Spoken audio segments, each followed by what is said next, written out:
The rain had just begun to fall when Elara stepped off the train in the small coastal town of Mirror's Edge. It had been 10 years since she left, vowing never to return after the bitter fight with her twin sister Kasha. Their last conversation was a mixture of shouted accusations, slammed doors, and a heartbreak that had never fully healed. That now, their mother's sudden death had forced her back to the place she'd fought so hard to forget. Elara clutched her coat tighter around her as she walked through familiar streets, outghosted with memories. Every corner seemed to whisper a past she didn't want to face. Cashia's laughter echoing down alleyways, the cafe where they used to meet boys behind their mother's back, the beach where they swore eternal loyalty. All of it felt like a cruel joke now. Elara had changed, hardened by the betrayal that had driven her away. The house stood at the end of a crooked lane, its windows dark and the garden overgrown. Nothing about it had changed, except maybe the silence. She hesitated before ringing the bell, but before her finger touched it, the door opened. Kasha stood there, older, yes, but unmistakably her. The same stormy eyes, the same defiant jawline. Only now there was something guarded in her expression. Something broken. "Elara," Kasha said, her voice soft but not warm. "You actually came." "I didn't come for you," Elara snapped, brushing past her sister and stepping inside. The air smelled of lavender and something burnt, as though grief had been seeping into the walls.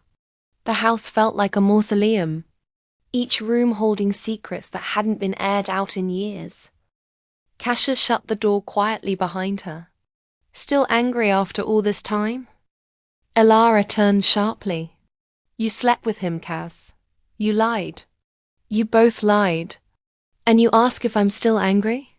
Her voice cracked, and for a moment, the wall she'd built so carefully trembled.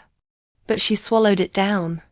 There was no time for tears, now just a funeral, a house to settle, and a storm of emotions that hadn't even begun to pass.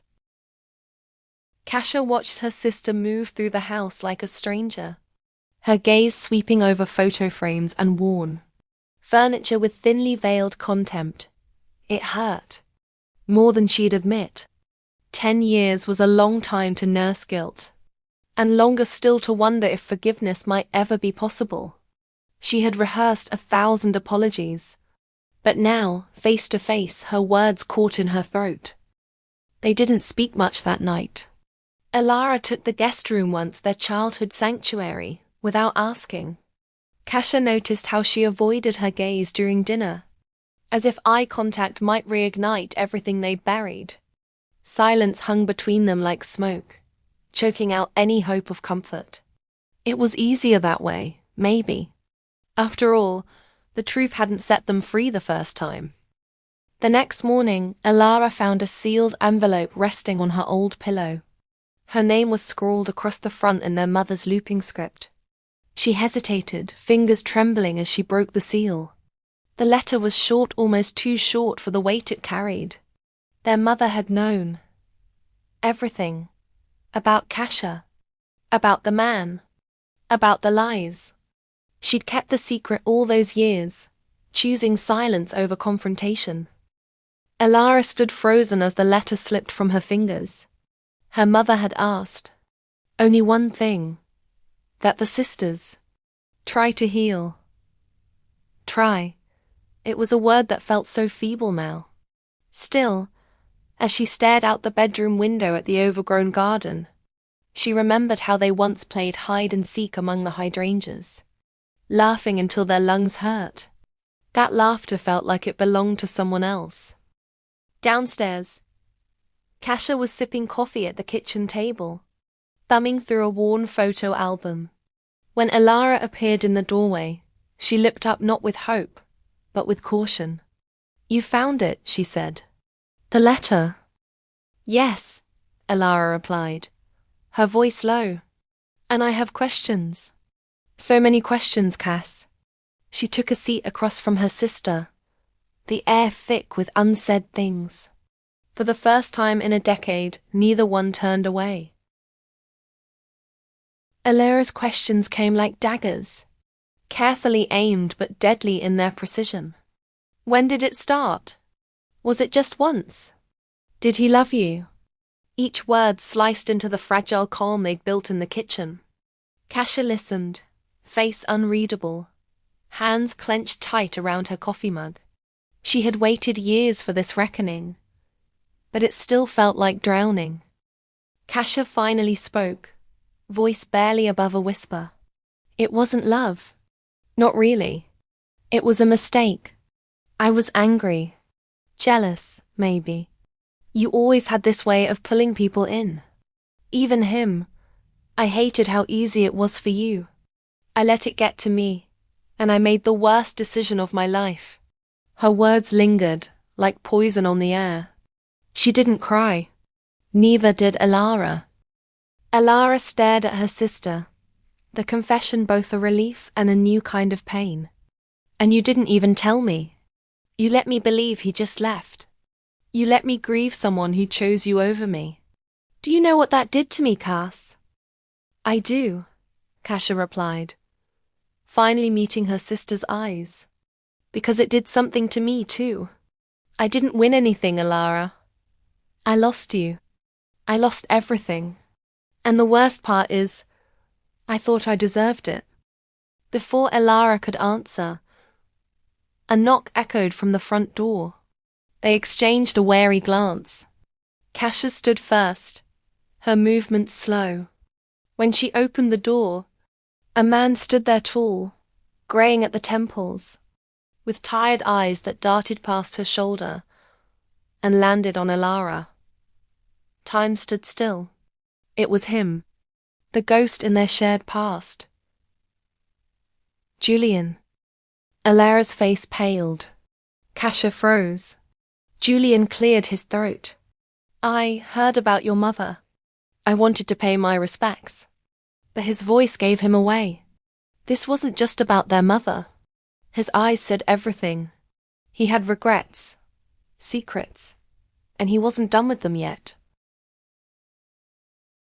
Julian stepped into the house like a man walking into a battlefield. Eyes wary, shoulders stiff. Alara didn't move. Her heart was a live wire, thrumming with shock and something uglier bitterness. Seeing him again after all these years stirred emotions she thought she'd buried.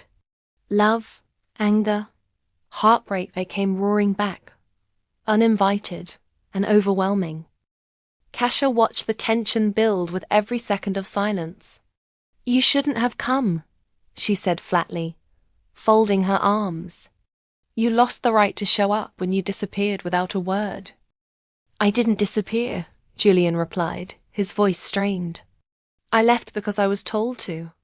Your mother, she asked me to go. She said I was tearing you two apart, that I was toxic, and maybe she was right. He glanced at Alara. But I never stopped thinking about you. Alara blinked, stunned. My mother told you to leave. The revelation hit her like a slap. Her mother, who'd always stood for truth, had played puppeteer behind the scenes. Why didn't you fight for me? For us? I didn't think I had the right, Julian said, voice cracking. You didn't call. Kasia wouldn't speak to me. I assumed you hated me. I tried to write once, but your letter came back unopened. His eyes flicked to Kasia then. You made sure of that, didn't you? Kasia flinched. I was trying to protect her. She was breaking, and you were the cause of it. Her voice trembled with old pain. But maybe I wasn't just protecting her. Maybe I didn't want you to come back, because I still loved you, and I hated myself for it. The room spun in a whirl of confession and regret. Everything they thought they knew about the past was unraveling, thread by painful thread. For the first time, the three of them stood in the same truth, and it was as raw as it was real. But truth alone couldn't heal what had been broken. That would require something much harder choice. the day of the funeral arrived with a heavy sky and wind that seemed to howl through Mirror's Edge like a warning. People gathered in black, murmuring condolences. But all Alara could think about was how her mother had orchestrated this final reckoning from beyond the grave. Her secrets, her silence, her letter. They had cracked open a vault the sisters had sealed shut long ago. Kasia stood beside her at the grave, arms folded tight, face unreadable. Julian lingered a few steps behind, unsure of his place. Alara's eyes didn't leave the casket. It wasn't just their mother being buried. It was the childhood they'd shared. The innocence that had evaporated the moment betrayal took root. That grief had a strange way of stripping things down. Beneath the pain, she saw it. A chance. Not to forget, but maybe to forgive. Later that evening, the three of them found themselves back in the living room. The air thick with memories and things left unsaid. Kasia broke the silence. I can't fix the past, Elle. I don't even know if I deserve your forgiveness. But if we have any chance of being sisters again, it starts with honesty. Alara nodded slowly. You lied. You hurt me, but I see now it wasn't just about him. We were both caught in something bigger: expectations, jealousy, fear. And maybe I wasn't as blameless as I thought. I left, I shut you out. Her voice softened. I don't want to keep running. Julian cleared his throat. I shouldn't have come between you. I made a mistake falling for both of you in different ways. And I know I can't be part of this story anymore, not like that. I came for closure, not to pick up old pieces. Kasia reached for Alara's hand. For a moment, her sister didn't move. Then slowly she clasped it. There were no grand declarations. Oh, dramatic embraces, just a fragile connection. A silent agreement to begin again. Not for their mother, not for Julian, but for themselves. It wouldn't be easy, but healing rarely was.